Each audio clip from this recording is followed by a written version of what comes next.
स्वागत करता हूँ। खासतौर पर हमारे जो प्रबंधक जी हैं पृथ्वी सिंह जी, बहुत ही अच्छे आदमी हैं। इनसे हम जो महेंद्रगढ़ कोऑपरेटिव बैंक महेंद्रगढ़ में मुलाकात हुई थी, तब इनसे पूछा था जी आपके पास प्रोग्राम कर रहे हैं, बहुत अच्छा कहा जी, प्रोग्राम कीजिए, हमारे यहाँ पे वेलकम है और बुलाएंगे मेंबरों को और अच्छा प्रोग्राम कराने का प्रयास करेंगे। और हमारे राम कुमार जी डायरेक्टर, ठीक है, अपनी सर्विस के बाद राम कुमार जी सोशल सेवा में लगे हुए हैं, क्योंकि एक सामाजिक सेवा ही है टैक्स का, जो इस प्रकार से डायरेक्टर बनना और टैक्स की सेवा करना, टैक्स की भलाई के लिए जितना संभव काम हो उसके, टैक्स में सोसाइटी भलाई जितना बढ़िया काम हो उसको बेहतर है जी, क्योंकि जितना हम लोगों का भला करेंगे, जितना कर सकते हैं उतना हमारे पास लौट के आता है जी। और मैं आप अपना इंट्रोडक्शन देना चाहूँगा। मैं सत्यनारायण यादव, हरकोफेड से एजुकेशन इंस्ट्रक्टर हूँ जी। हमारी जो संस्था है हरियाणा कोऑपरेटिव डेवलपमेंट फेडरेशन, इसका जो मेन मोटो यही है कि पूरे हरियाणा के अंदर कोऑपरेटिव को बढ़ावा मिले, सहकारिता को बढ़ावा मिले, और जो हमारी सहकारिता कभी हाईएस्ट लेवल पे होती थी, बहुत ऊंचाई पे सहकारिता होती थी, आज वो लगभग पतन के कगार पर है। आपकी कोई सोसाइटी प्रॉफिट में है, ज़्यादातर सोसाइटियाँ बहुत ज़्यादा लॉस में है, यानी नॉन वायलेबल सी बन गई है ना। उसका कारण क्या है कि हम सभी मेंबर कभी तो इस सोसाइटी से बहुत फायदा उठाते थे, और हम सबसे ये सोसाइटी बनी थी।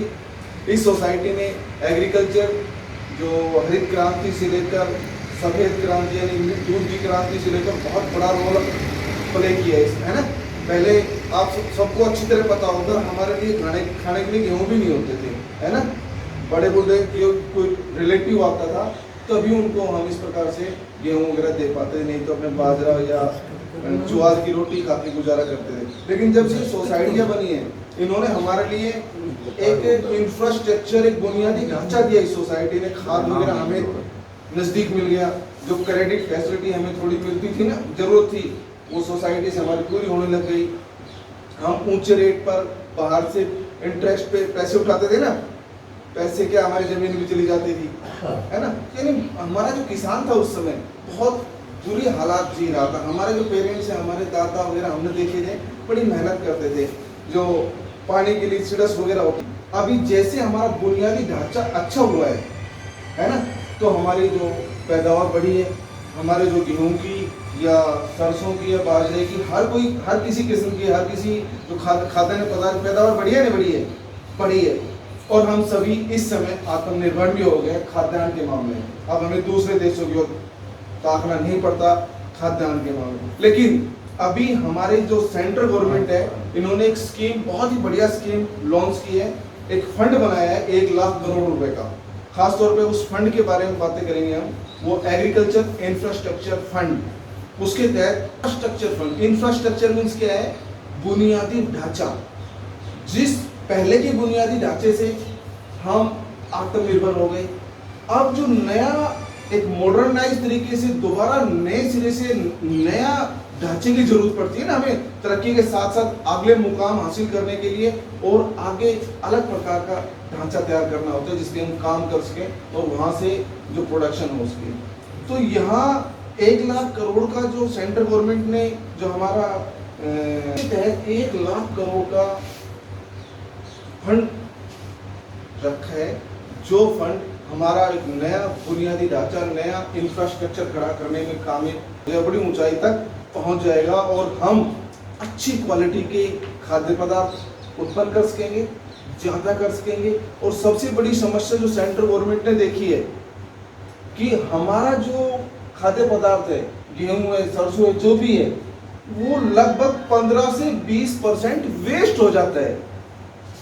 यानी हमारे पास इंफ्रास्ट्रक्चर नहीं है, सही गोदाम नहीं है, उनको रख पाने की व्यवस्था नहीं है ना, उनको सही प्रोसेस नहीं कर पा रहे हम पैदा कर रहे हैं, लेकिन उनका 20% तक, जब तक हम उसको यूज करते हैं उस समय तक 20% हमारा खाद्य पदार्थ वेस्ट हो जाता है।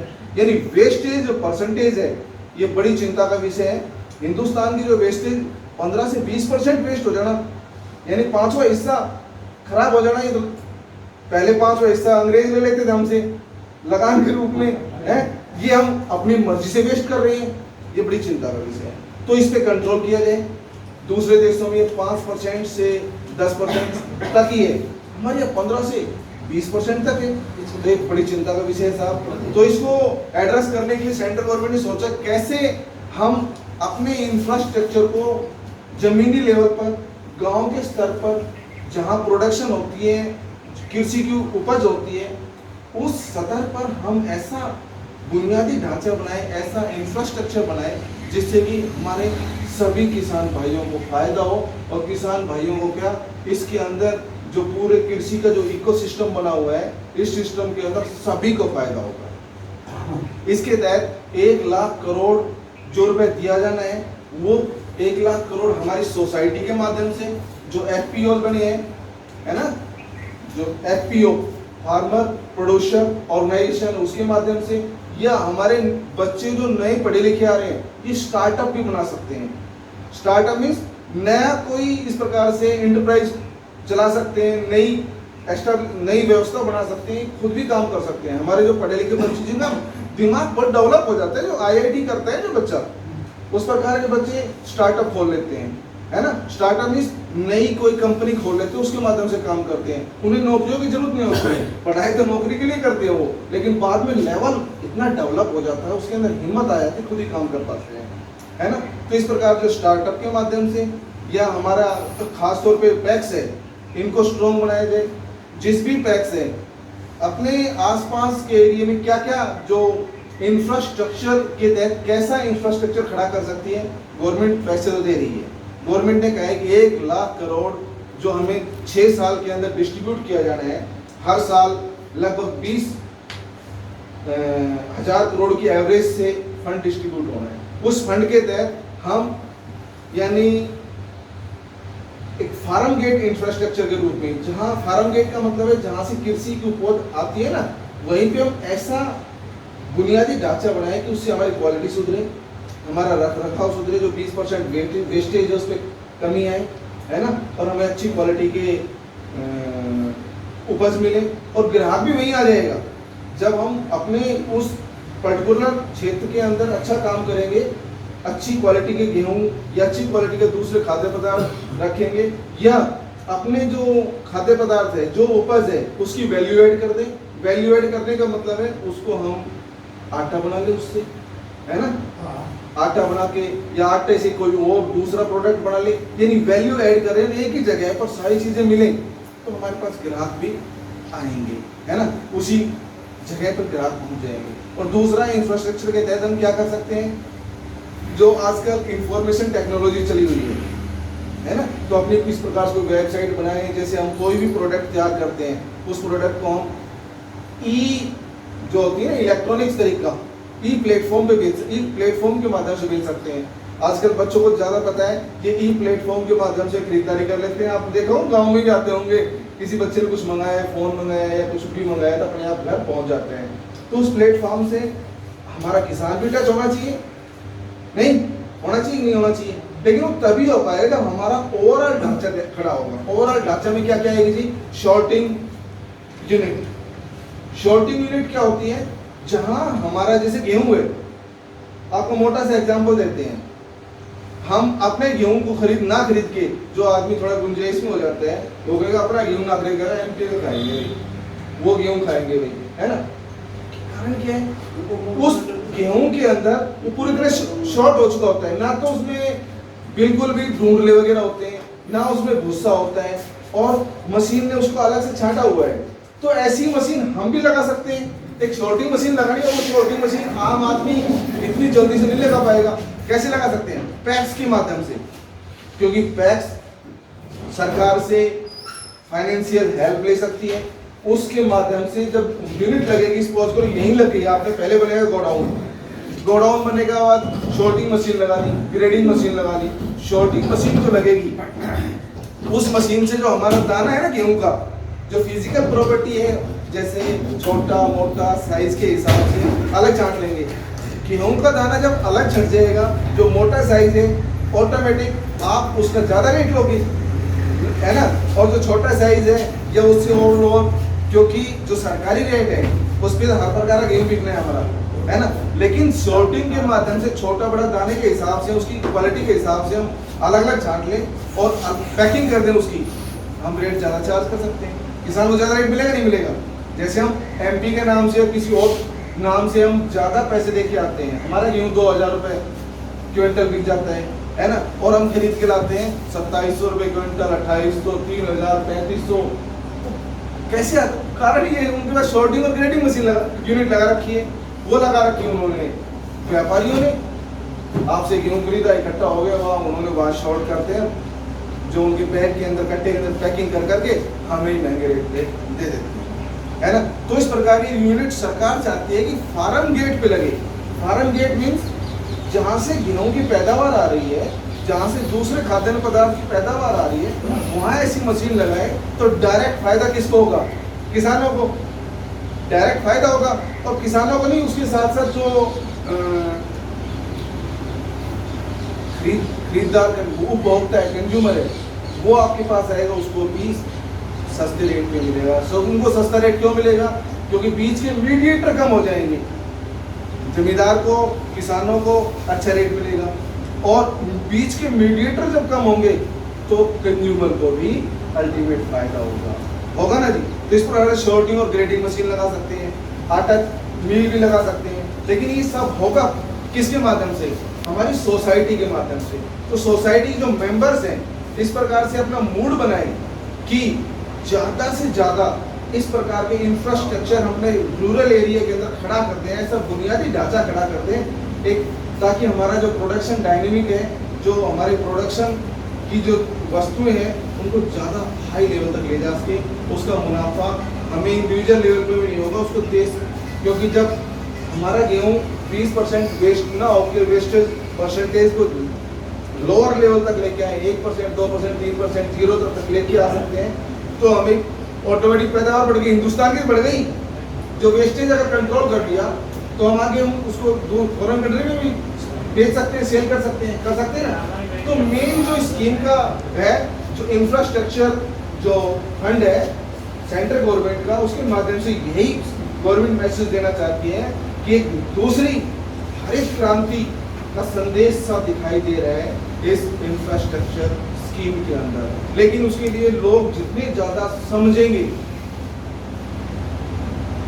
एक बार आप अपनी दिमाग से विजुअलाइज कर सकते हैं, अगर आपकी पैक से यहाँ मशीनें लग जाएं, क्योंकि अभी कल ही जो हमारे सीएम साहब हैं उन्होंने अनाउंसमेंट की है, जो हमारी पैक्स हैं इनको लाइसेंस अवेलेबल हो जाएगा। ये जैसे कि हमारी आड़ती होते हैं ना, वो एक लाइसेंस मिलता है, उसके आधार पर हम हमारा जो प्रोड्यूस है वो खरीदते हैं, उसको खरीद के वो आगे सेल करते, जो भी व्यापारी बन जाते हैं। तो हमारी जो पैक्स है अपने ज़मीनी स्तर पर फार्म गेट लेवल पर खरीदारी कर सकेगी, क्योंकि इनको गवर्नमेंट जो आड़त का एक लाइसेंस होता है वो देने जा रही है। एक तो वो मिल जाएगा, क्योंकि गवर्नमेंट ज़्यादा जनरलाइज करना चाहती है स्कीम को। गवर्नमेंट चाह रही है कि हमारे किसान भाइयों को डायरेक्ट फायदा मिले, और जो डेवलपमेंट है जो फार्म गेट पे दिखाई दे, एग्रीकल्चर के क्षेत्र में दिखाई दे, है ना, जहाँ मेन पैदावार आती है। ये नहीं कि आप तो मेहनत कर करके परेशान हो जाओ, टेक्नोलॉजी आपके पास कुछ है नहीं, बुनियादी ढांचा कुछ है नहीं, और आपका माल यूं का यूं व्यापारियों के पास जाता रहेगा डायरेक्ट, और वो बिचौलिए होते हैं, अपने परसेंटेज के हिसाब से कमाते रहेंगे। तो ज़्यादा फायदा पहुंचाने के लिए आप सब लोगों को इस स्कीम के तहत जो मेंबर्स हैं, खासतौर पे जो सोसाइटी कमेटी मेंबर्स हैं, वैसे सभी मेंबर सोसाइटी के मालिक होते हैं जी, कोई भी इस प्रकार से अपना दिमाग बनाएंगे, है ना, और जो बिलीफ सिस्टम है, दिमाग है, उसको मजबूत करेंगे, भाई ये काम हम कर सकते हैं। फाइनेंशियल फैसिलिटी तो दे ही गवर्नमेंट नहीं, और डायरेक्ट दे रही है। और गवर्नमेंट एक और बात है, जो इस स्कीम के तहत जो लोन उपलब्ध कराएगी, चाहे सोसाइटी को, स्टार्टअप को या एफपीओ को, तो उन लोगों को 3% सब्सिडी भी देगी। इस स्कीम का जो पीरियड है 7 साल है। जैसे 7 साल के लिए हमने गवर्नमेंट से फाइनेंशियल फैसिलिटी ले ली हमारी पैक्स में, तो गवर्नमेंट पैक्स को कर रहे थे। इसके तहत आपको हमने बताया कि शॉर्टिंग और ग्रेडिंग अगर हमारे यहाँ यूनिट लग जाती है, यहाँ या सेल पॉइंट पे या गांव में किसी और जगह पे, और वहाँ पे हमारे जो प्रोडक्शन है उसको वहाँ अलग अलग छटनी करके क्वालिटी के हिसाब से, है ना, चाहे गेहूँ है, सरसों है, मोटे दाने के हिसाब से बारीक दाने के हिसाब से अलग पैकिंग कर दी जाए, पैकिंग यूनिट भी वही लग जाए, पैकिंग वहीं पे हो जाए हमारी, तो हमारा रेट ज़्यादा बेहतर मिलेगा ही मिलेगा और हमारे जो कंज्यूमर है उसको बेहतर रेट मिलेगा। और जो वेस्टेज का हमारा एक जो पोस्ट प्रोडक्शन जो वेस्टेज है उस वेस्टेज पे भी कंट्रोल होगा। तो उस वेस्टेज पे कंट्रोल होगा, हमारे पास साइंटिफिक तरीके होंगे, हमारे पास सुविधाएं होगी, हमारे पास एक बुनियादी ढांचा होगा ज़रूरत के हिसाब से। तो इस हिसाब से किसान मजबूत बनने की पूरी आसार है, क्योंकि किसान हमारा पहले से मजबूत हुआ। पहले की तुलना में कितना मजबूत हुआ है? पहले जब हम कटाई करते थे या सिंचाई करते थे कितनी परेशानी होती थी ना। तो उस आयाम को, उस मुकाम को और आगे भी बढ़ाना है। हम यहाँ के क्या हो गए, ग्रोथ सी रुक गई है हमारे किसानों की भी। खेत में लगभग 45-50 मन गेहूँ होना है तो उतना ही हो रहा है ना, 60-70 मन इस प्रकार से आगे नहीं जा रहा। लेकिन अगर पैदावार आगे देखते हैं बढ़ती नहीं बढ़ती, लेकिन वेस्टेज को कंट्रोल कर सकते हैं हम, है ना। और हमारी जो भूमि है सीमित है। सरकार ने ये भी सोचा है कि हमारे जो 58% हिंदुस्तान के लोग का प्राइमरी जो धंधा है, प्राथमिक धंधा है, प्राथमिक इनकम सोर्स हो कृषि है। 58% डायरेक्ट कृषि से जुड़े हुए हैं। उनका खाने पीने का, उनकी आजीविका है कृषि से आती है। और उनमें से भी 85% लोग स्मॉल होल्डिंग फार्मर है, छोटे फार्मर है, जिनके पास 5 एकड़ से भी कम है, किसी को 1.5 एकड़, 2 एकड़, 3 एकड़, है ना। तो उन किसानों की तो हालत थोड़ी पतली हो जाती है। कैसे काम चलेगा उनका? ये ठीक है, आत्मनिर्भर है, गेहूँ इतना पैदा हो रहा है कि खाने पीने को मिल जाता है, लेकिन उसको आगे, उनको भी तो आगे बढ़ाना है। तो उसके लिए सरकार चाह रही है कि एक लॉजिस्टिक या शॉर्टिंग ग्रेडिंग मशीन या गोडाउन बना सकते हैं। और गोडाउन बनेगा हमारा तो हमारा जो सारा जो एग्रीकल्चर प्रोड्यूस है यही भी इकट्ठा हो जाएगा। सबसे बड़ी बात है कि ये सारी जो फैसिलिटी होने के बाद अगर दूध वगैरह है या अंडे वगैरह, उसके लिए कोल्ड स्टोरेज वगैरह, सब्जियों के लिए कोल्ड स्टोरेज वगैरह हमारी सोसाइटियाँ बना सकती है। आप लोग इकट्ठा होकर ऐसा काम कर सकते हो। अगर इस प्रकार का जो बुनियादी ढांचा हमें मिल जाए, हमारे किसानों को मिल जाए, सबसे बड़ी बात तो ये है कि उनको बेचने की जल्दबाजी नहीं होगी। आज ही बेचना है, नहीं मैं हमारा गेहूँ खराब हो जाएगा, 2 महीने बाद सूरज लग जाएगी, ये प्रॉब्लम हो जाएगी, है ना।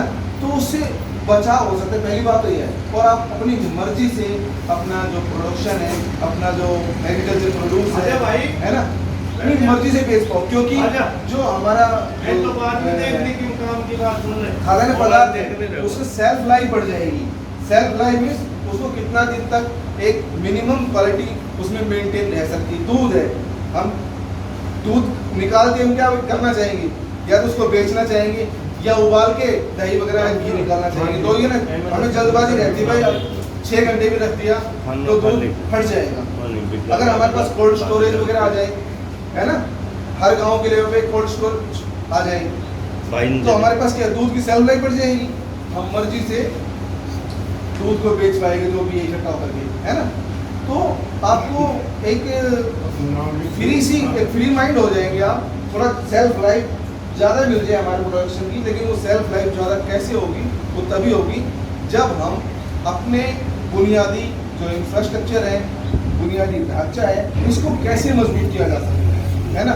और लॉजिस्टिक फैसिलिटी, टैक्स के माध्यम लॉजिस्टिक फैसिलिटी में हमारा जो प्रोड्यूस है, हमारा जो उसमें टैक्स के माध्यम से टैक्स अपने ट्रैक्टर भी ले सकती है, अपने किसानों को फैसिलिटी अवेलेबल कराने के लिए। और जो पिकअप वगैरह इस प्रकार की जो गाड़ी लोडिंग है सामान को इधर उधर ले जाने ट्रांसपोर्ट करने के लिए ये सुविधाएं उपलब्ध हो सकती है। ठीक है जी। तो आप सभी से यही चाहेंगे दिमाग बनाया जाए, अपना मूड बनाया जाए कि किस प्रकार से, क्योंकि बिना संसाधन के तो तरक्की होने वाली नहीं है, बिना मशीनों के, बिना साइंस के सहयोग से तो तरक्की होने वाली नहीं है। ठीक है। लेकिन जो क्राउड है ये धीरे धीरे एक्सेप्ट करती है हर किसी चीज़ को। तो हम चाहते हैं कि हमारी जो ये कहानी मामराज पैक्स है, यहीं से कम शुरुआत हो जाए। सब मिलके एक ऐसा प्रोजेक्ट बनाए जी। हम पहले तो गोडाउन बनाना चाहेंगे, है जी कोई जमीन वगैरह आपकी और भी मिल जाएंगे मतलब पंचायत की बराबर में खाली है ना। तो वहाँ एक बड़ा गोडाउन बनाया जाए। पहले तो गोडाउन के लिए नाबार्ड पूरी फाइनेंशियल जो फैसिलिटी प्रोवाइड करता है। मेन फैसिलिटी तो हमारी यहीं से आ रही है ना, सेंट्रल गवर्नमेंट से 1 लाख करोड़ का जो फंड उन्होंने इकट्ठा किया है, 1 लाख करोड़ का जो हमारे किसानों के लिए फंड बनाया है, उस फंड को जैसे 2020-21 में 4,000 करोड़ का सैंक्शन हो चुका है, 21-22 में 16,000 करोड़ का फंड पैक्स के माध्यम से, एफपीओ के माध्यम से, स्टार्टअप के माध्यम से दिया जाना है, सैंक्शन किया जाना है। और नेक्स्ट जो 4 साल बच गई उसमें 20-20 हज़ार करोड़ का फंड दिया जाए। लेकिन फंड लेने वाला तो फंड हम कैसे लेंगे जब हम मेंटली प्रिपेयर होंगे, हमें पता होगा हमें क्या करना है। हमें यही नहीं पता हमें क्या करना है तो गड़बड़ है। तो क्या करना है उसके तहत ही हम बता रहे हैं कि आप यहाँ किस प्रकार की यूनिट लगा सकते हैं अपने प्रोडक्शन को और ज़्यादा बढ़ाने के लिए, उसको ज़्यादा समय तक मेंटेन रखने के लिए ताकि ख़राब ना हो। क्योंकि ज़्यादातर आइटम हमारा पहले से ख़राब हो जाता है। हम ख़राब होने की डर से ही क्या करते हैं, सब्जियाँ वगैरह नहीं उगाते। टमाटर एक दिन तोड़ लिया तो उसको बेचना ही पड़ेगा, है ना। या घिया वगैरह हमने पैदावार की है और वो नहीं बिकी, सपोज करो आज के दिन नहीं बिकी, हम उसको 10 दिन 15 दिन स्टोरेज नहीं कर सकते, उसके बाद खराब हो जाती है ना। तो उसके लिए कोल्ड स्टोरेज वगैरह इस प्रकार से बन जाए। एक अल्ट्रा मॉडर्न यानी फैसिलिटी हमारे किसानों को मिले, तभी तो हमारा प्रोड्यूस ज़्यादा समय तक रख रखाव कर पाएंगे और अच्छा रेट ले पाएंगे। और हमें मिलता है एक तो हमारे दिल में डर तो सभी का होता है, या टमाटर बोल लिया हमने, आज टमाटर का अच्छा रेट नहीं है लेकिन वो 15 दिन तक रख नहीं पाते हैं उसको। पेरिशेबल आइटम है, खराब होने वाला आइटम है, तो उसको क्या करें कि हम उसको 15 दिन स्टोर कर लें। हमारे पास इस प्रकार की ढांचा होना चाहिए तभी कर पाएंगे। और हमें दिख रहा है भाई इस सोसाइटी में या हमारे गांव में वहाँ पर इस प्रकार से कोल्ड स्टोरेज है, मैं अपना टमाटर या अपनी सब्जियां या अपना पालक वहाँ 10 दिन तक 5 दिन तक अच्छी तरह सेफ रख सकता हूँ, खराब नहीं होगा। तो हिम्मत आएगी ना अंदर से। और हमारा एक दिन भी खराब होगा, खूब देखे सड़कों पे टमाटर बिकने हुए। जब टमाटरों के रेट डाउन होते हैं, जिम्मेदार बेचारा वहाँ जाके देखते हैं मंडी में रेट डाउन है, 10 रुपये की टोकरी बोल नहीं देनी यार, इससे अच्छा बके रोड पे बिखरे हुए मिलते हैं। मेजर कारण ये है, यही कारण है कि उनके पास फैसिलिटीज है नहीं, 10 से 15 दिन रख पाए, उसके बाद रेट सही होगा तब सील कर देंगे। और ये सारा इंजॉय कौन कर रहा है, बिजनेसमैन। आपसे गेहूँ खरीदेगा, 15-20 दिन महीना 2 महीना रखेगा, रेट ऊंचा आएगा, बेच देगा दर के दर। आप और हम पसीने भाव के धूप के अंदर मेहनत कर करके उतना प्रॉफिट नहीं कमा पाते, है ना। तो ये सारा कुछ हमारे जो किसान भाई हैं, हमारे पैक्स के मेंबर्स हैं, वहाँ तक यानी ग्रास रूट लेवल तक ये फायदा पहुँचे, उसके लिए हमें इंफ्रास्ट्रक्चर को खड़ा करना ही पड़ेगा। बाबा अगर हमारे पास पानी की मोटर नहीं है तो खेत को भर पाएंगे क्या, इंजन नहीं है तो क्या हम सिंचाई कर पाएंगे, नहीं कर पाएंगे। या पहले की तरह चिड़स से काम चल सकता है, नहीं चल सकता। तो कुछ नया तो करना ही पड़ेगा। नया करने के लिए सरकार ने विशेष तौर पर सोचा है कि हमारे किसानों के जो लेवल है, किसानों की जो हालात है, उसको कैसे इम्प्रूव किया जाए कि किसान भी समृद्ध हो, दूसरे देशों की तरह हमारा किसान भी अच्छी पैदावार करे, अच्छी क्वालिटी हो। हमारा जो और नेताजी नमस्कार। नमस्ते जी सभी को। और आप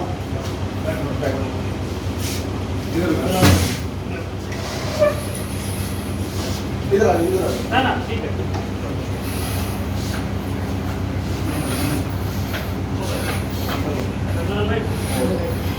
राजपाल जी भी आ गए अब तो, और अच्छी बात है। राजपाल जी का स्वभाव बहुत ही अच्छा है जी, 2-3 बार दफा मिले हैं तो तब से इनका जो पर्सनैलिटी थोड़ी अट्रैक्टिव है, अपनी ओर खींच लेती है। बैठ जाता है, बैठ। तो इंफ्रास्ट्रक्चर स्कीम, इंफ्रास्ट्रक्चर पे ज़्यादा हम ध्यान दे रहे हैं। बैठ जाओ बाबा। अगर हम इंफ्रास्ट्रक्चर बुनियादी ढांचा को डेवलप कर लेते हैं तो हमारा किसान की हालत सुधरेगी नहीं सुधरेगी? सुधरेगी जी बाबा, नहीं। क्योंकि बिना इंस्ट्रूमेंट के तो हम कुछ कर ही नहीं सकते। तो नहीं, पैक्स बड़े तब उठाएंगे जब मेंबर उठाएंगे, अकेला चना बाहर नहीं बोल सकता। बैठो बैठो। नहीं, साथ कहना पड़ेगा ना जी, स्पॉट करनी पड़ेगी, ऐसा कुछ करो। हमारे यहाँ किस चीज की पैदावार ज्यादा होती है उसको आपने सोचना है, किस चीज का क्लाइमेट ज्यादा है या कौन सी सब्जी पैदा हो सकती है, उस सब्जी को हम कैसे ज्यादा समय जो रख रखाव कर सकते हैं, खराब ना हो। यहाँ पर गेहूँ ज्यादा होता है तो गेहूँ को हम कैसे स्टोर कर सकते हैं, गेहूँ की क्वालिटी को कैसे सुधार सकते हैं। शॉर्टिंग मशीन, अगर शॉर्टिंग मशीन है तो गेहूँ को हम शॉर्ट कर सकते हैं ना, दाने के हिसाब से, साइज के हिसाब, क्वालिटी के हिसाब से उसकी ज्यादा रेट उसी में से निकाल के सपोज करो 100 क्विंटल गेहूँ, 100 क्विंटल में से 10 क्विंटल हमारे मोटा साइज का दाना आ गया, ऑटोमेटिक रेट बढ़ गया, उसका बढ़ गया ना। गधा, जो गधा घोड़ा है उसको छांट लेंगे ना हम, छट जाएगा तो घोड़े का रेट अलग मिलेगा, गधे का अलग मिलेगा ना। किसका रेट तो एक ही चल रहा है गवर्नमेंट का। नहीं साहब, नहीं साहब, गवर्नमेंट का रेट का बेच लो ना, बढ़िया वाला बेच लो। तो कटे हुआ दाना या पतला दाना हाँ है जी, हाँ। उसका हम आटा बना सकते हैं। हाँ। आटा मैदा भी बना सकते हैं, बिल्कुल, उससे मैदा भी बना सकते हैं। हाँ हाँ तो उसका भी रेट बढ़ेगा। बिल्कुल बढ़ेगा।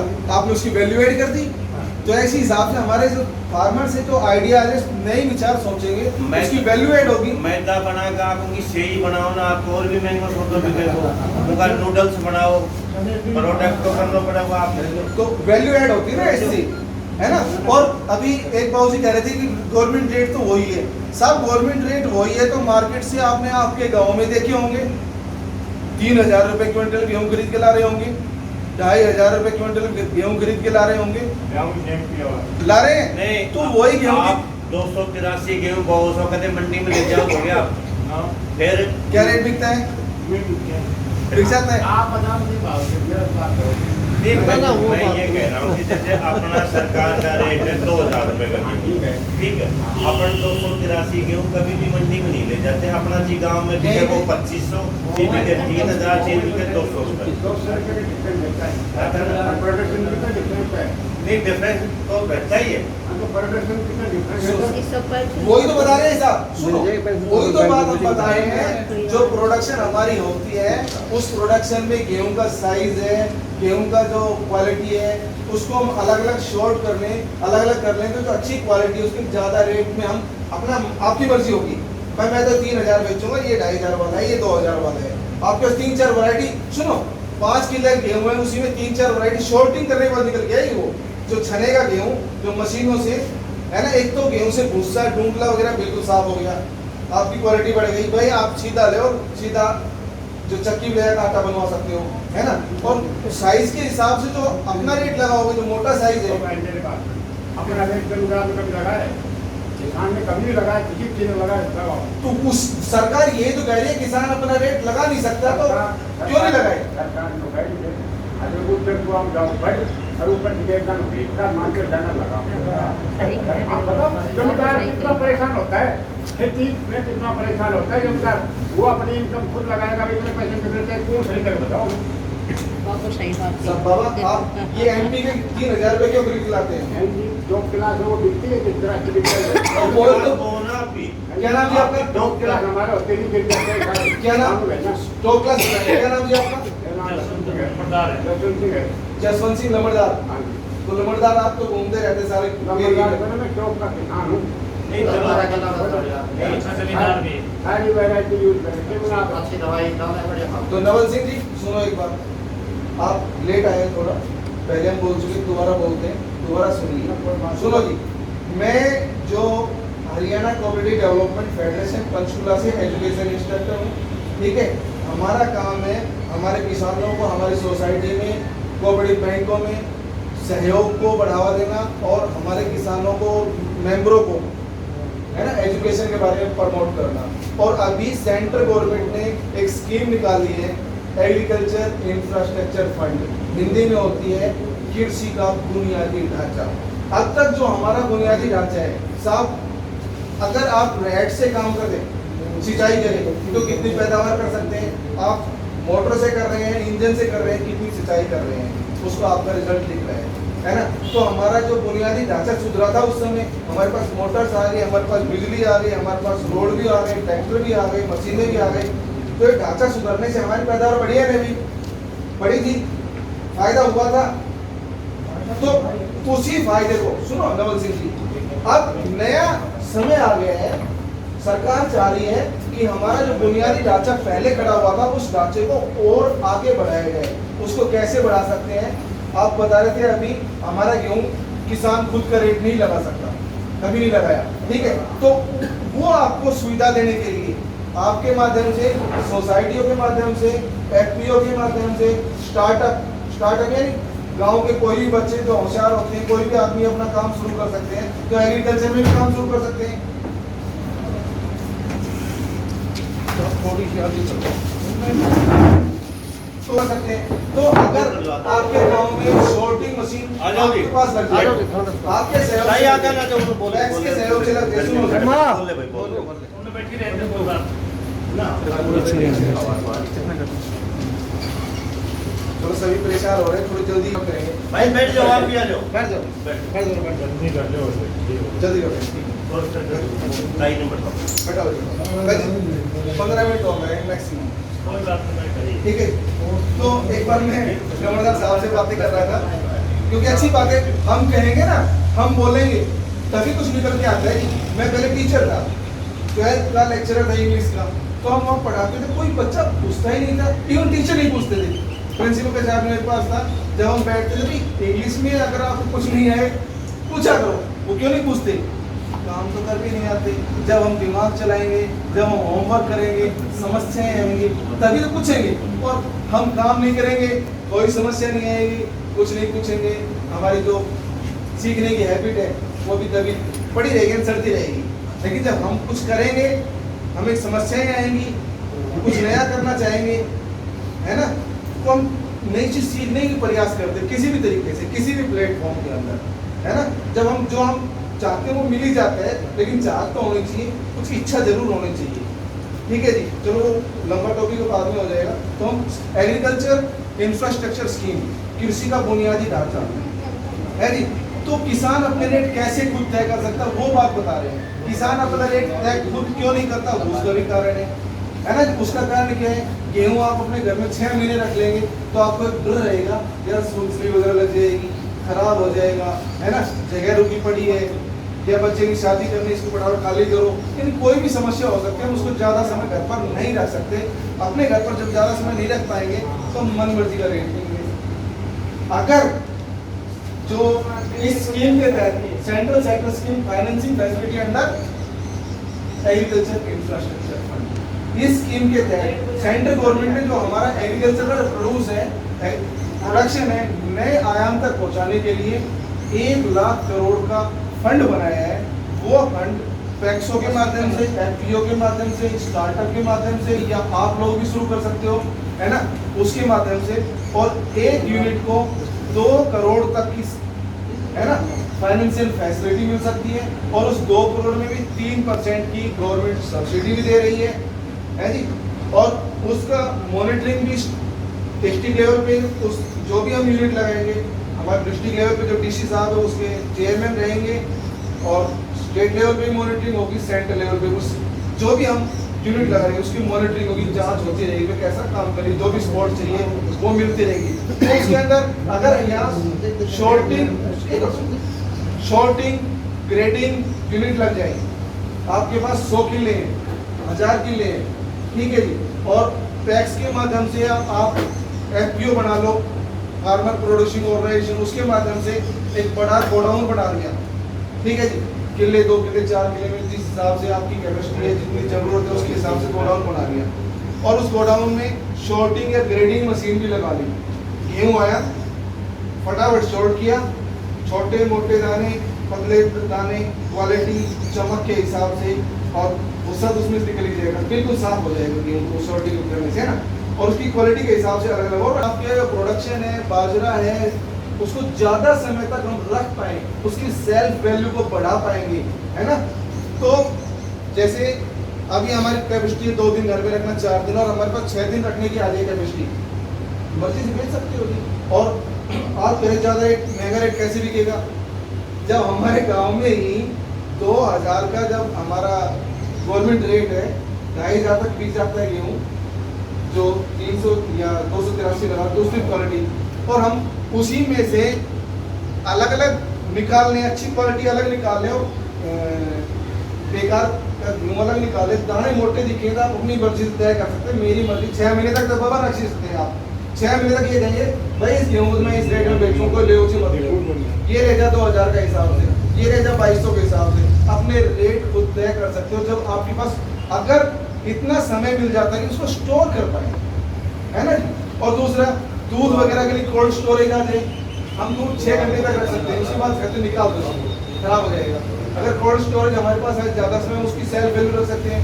अगर हमने टमाटर, घिया, टिंडा कुछ भी बोया है, उसको हम उसके लिए कोल्ड स्टोरेज चाहिए, है ना, उसको हम 10 दिन 5 दिन अपने पास रख पाए, ऐसी कुछ हमारी क्षमता हो तो हम मर्जी से बेच सकते हैं। अगर ऐसी क्षमता नहीं है तो हम तुरंत बेचना चाहें, कल खराब हो जाएगा।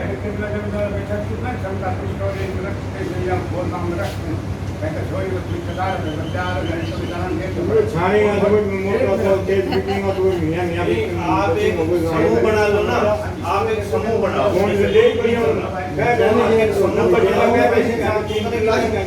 ही बोल रहे हैं कि बोल रहा सबको अलाउड है, क्योंकि जमीन अच्छी बात निकल गई। अगर खेती नहीं हो फिर घर बैठो रे जमींदार में से करने मारा कर गली को क्या तुमको क्या हाल बताओ। रमजान साहब, भाई आपका जो एक परिवार था, आपका एक आदमी था, आज खर्चे बढ़ गए, खर्चा बढ़ गया तो इनकम भी बढ़नी चाहिए, तो इनकम में तो आप लोग ही बढ़ाओगा। भाई खेती के साथ पशुपालन करो, दूध को धंधो करो और कुछ करो, काम तो अपन को करना पड़ेगा नंबरदार साहब। किसानों की कौन पहले क्यों नहीं हुआ, आज क्यों नहीं हुआ? अपन का कुंडलियां लाभ की थी, आज आपका ट्रैक्टर है, आज आपने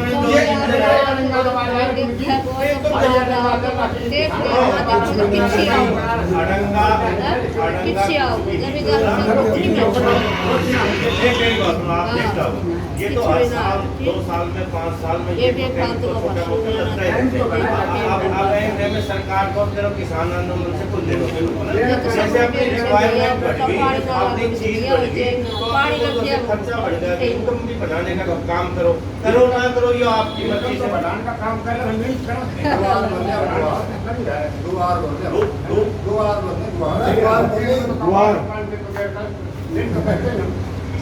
कोई नहीं ये अच्छी बात और अच्छी बात बहुत है कि आप इन्होंने भी बढ़िया कहा है। अच्छी बात है। देखो तर्क वितरक अपन बैठे हैं, आप अपनी बात बताओगे, हम अपनी बताएंगे, तभी तो उसका कोई समाधान नहीं।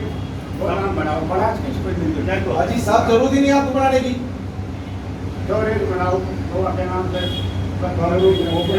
आपको तो आइडिया देना बनाएंगे तो क्यों ना बना सको, आप बनाओ, कौन मना करे? सुनो अजी साहब, ऐसे स्टोरेज क्षमता एक आदमी की नहीं है, मानते इस बात, लेकिन आपकी सोसाइटी कितने मेंबर इस सोसाइटी के? तो भीड़ पड़ने अभी कई दिन इसके जो 1500 मेंबर बनने के बाद कमेटी हो रही 100 हो जाए तो ही बहुत है। 100 आदमी मिलके एक साइड में चले, 50 आदमी चले, 25 आदमी चले, सरकार कह रही है फैसिलिटी हमसे लो, पैसे हम देंगे, आप करो तो सही कोई। और पॉजिटिव होना बहुत जरूरी है जी, हर चीज में नेगेटिव नहीं होता है। सुनो आप कोई नहीं नंबरदार साहब, और भी 50 आदमी है प्लीज भाई साहब कुछ तो करो नहीं आप आपका क्वेश्चन करना चाहिए, आपके क्वेश्चन का रिगार्ड कर रहे हैं, आपका स्वागत कर रहे हैं। ये बात करो, आप एक्चुअली भाई समझ भाई बोल किसके बात समझ फोटो ले